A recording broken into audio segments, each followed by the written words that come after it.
Lighter ka, ante. Pasindi na din ako. sir. Bawal kami lighter. Baka sa inyo magsindi. Bayutang nga.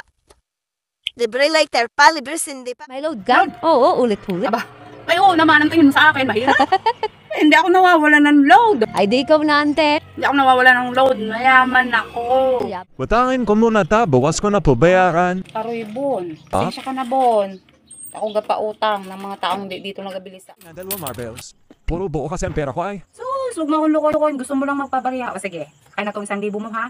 Kaltas ko na yung utang mo dito. Pakuha nga muna tayo na isang bote, hindi ako makatulog ay. Saglit. Tingnan mo Tulugay. ko, kuya. Wala na pala. Bus na.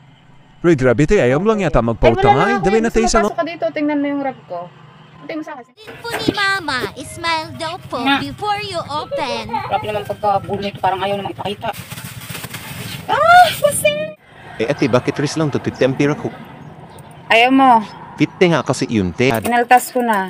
Grabe ka naman, te. Ay, 20 lang 20 hindi ka pa yun. makatulog. Isang buwan pa naman hindi nakabayad, ay. Nagre-reklamo ka? Pautas Mabuti agad. na pinapautang ka pa eh. Magbabayad din kasi para hindi agad kinakal. Ano yan? Ay, ante, nagulat naman ako sa inyo. Bakit ganyan ang mukha niyo? Pakialam mo, ikaw nga ang pangit mo, hindi kita pinakailaman. Ano bibilin mo? Isang Colgate nga po na close up. Anong Colgate na close-up? Ano ba talaga? Colgate o close-up? Dami Colgate na close-up. Dami mong pauso. 10! Ako na bayad! Tunglit mo naman, te. Siguro may regla ka. Eh ano ngayon? Anong pakialam mo? Ati kanina, tao po dito. Hindi ka agad numanan ba? Ano ba yan? Isang stick lang pala ng sigarilyo ang bibilhin mo. Kung makapagreklamo ka, akala mo bibilhin mo na itong isang buong tindahan. Bilisan po, nasakit na ang tiyan ko. Saglit. Bakit? Pag binigay ko ba to sa'yo, mawawala yan sa atensyon mo?